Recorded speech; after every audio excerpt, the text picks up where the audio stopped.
coaches? Thank you. Okay, great stuff. So you're very lucky to have such a good quality of coaches there. It's a great opportunity for you. So we've now, even more so, got a couple of minutes just to ask any questions that you'd like to ask. These coaches have tons of experience, seeing lots of good talented players. So any questions we've got, okay, now's this opportunity. And then the tenor is not one of them. Okay, anyone got any questions? Morgan, you asked me a couple before on the coach. Yeah, go ahead. Have you met any West Ham players like Carolina?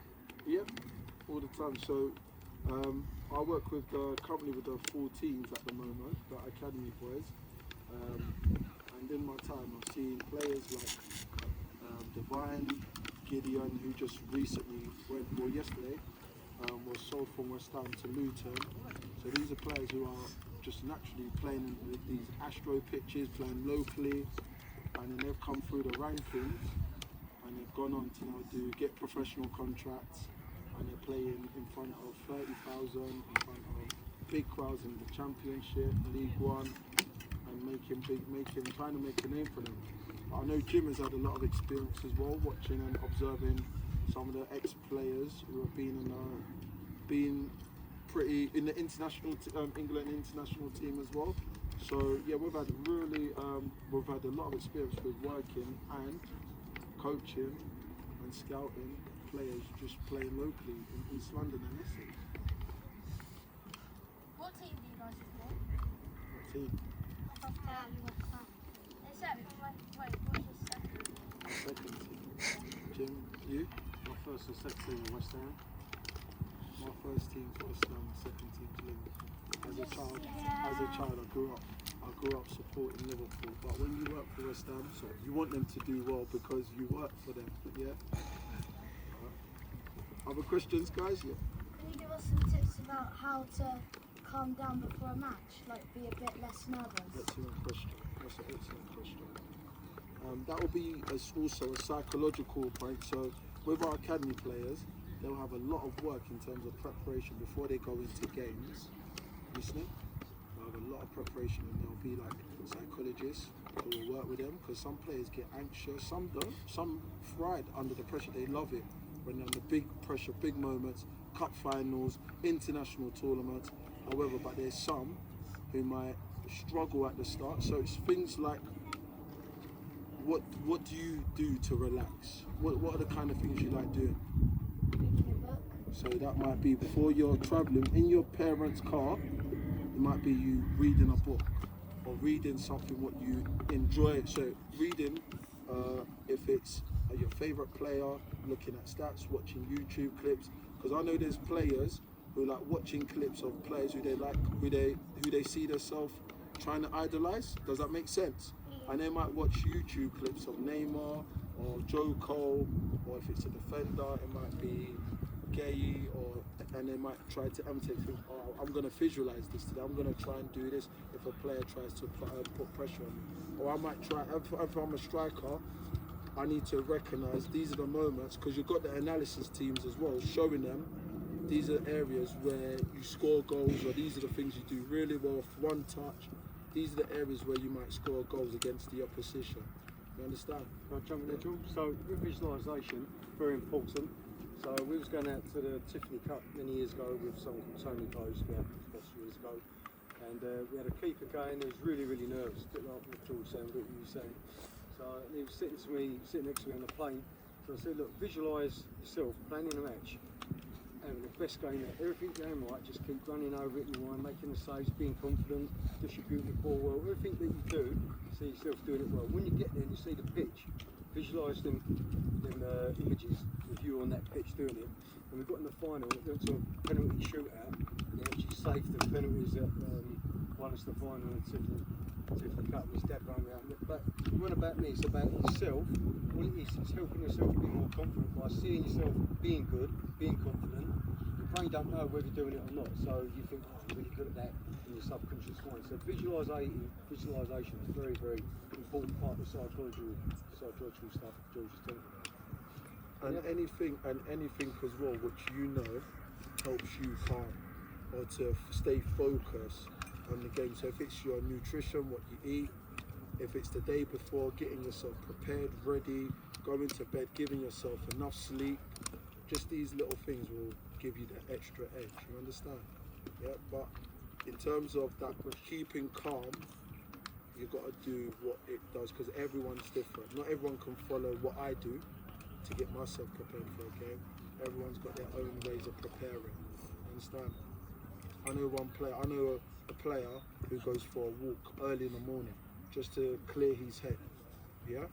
But I know another player who puts red tape, and this is a recent player, he puts red tape around his wrist, because the colour, when he sees red, it helps him to calm down. Understand that? And that's just something what the psychologist team has helped him in the past, or to help him to try and prepare himself. Any other questions, guys?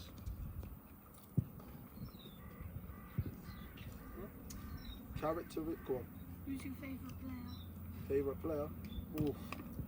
Right now, probably has to be Van Dijk. How does it feel on Curtis? Kudos. Good. He's useless last year. It was. I think that it's a big.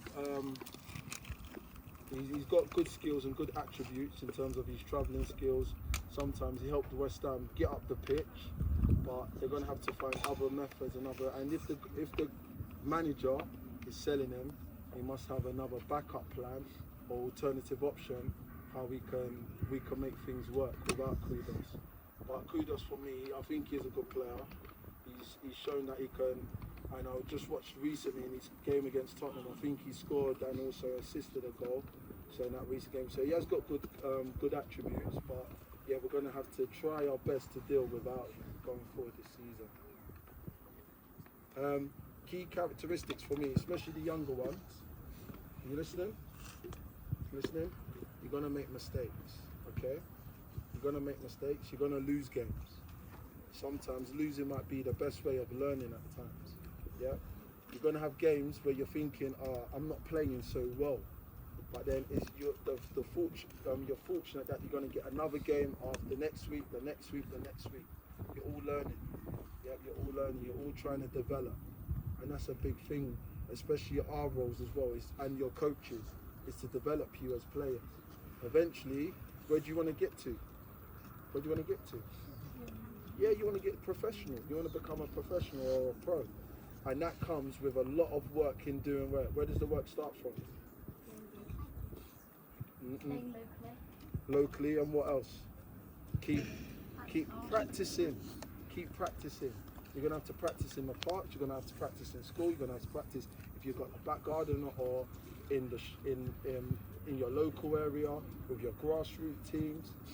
And then as you become better, and if you keep staying, your journey develops, you will then start to advance and then have an opportunity. But it's not easy, because as you can see, probably 1% makes it to the top, and especially to the Premier League. So you're going to have to keep working as hard as you can, because there's thousands or millions and millions of players across the world who would like to play in the Premier League. But it's not only about practicing, it's also about mindset. You make a mistake or you get injured, you may score an own goal, or a manager or a coach might not be rating you. Have you seen that in the past? Have you seen it with the professionals? That a manager, they might fall out of favour with their manager. Right or wrong? Right. And then what do they have to do again? Pick up, rebuild, and go again. And I look at Coutinho, the one at PSG. Do you know his story? Do you know who that is? Plays for PSG. Yeah. He was playing with Wolves 3-4 years ago. He was playing with Wolves. Now he's playing in the Champions League finals, and he couldn't even get into Wolves' first team, or he's coming on and off the bench. Now he's playing in Champions League finals. So, but he's at Wolves. He's in a team that was fighting for relegation, and now he's playing in the Champions League finals. So these are the little things. You might not be in a manager's favours, but that doesn't mean you're not necessarily a good player. It might just mean that that team at that moment is not the team for you. But you've got to keep working and working hard to show the manager or your coach or your teammates that you just are as good as them. Any other questions? Thank you very much. Could we give them a round of applause, guys? Brilliant. Thank you very much. Thank you. Thanks.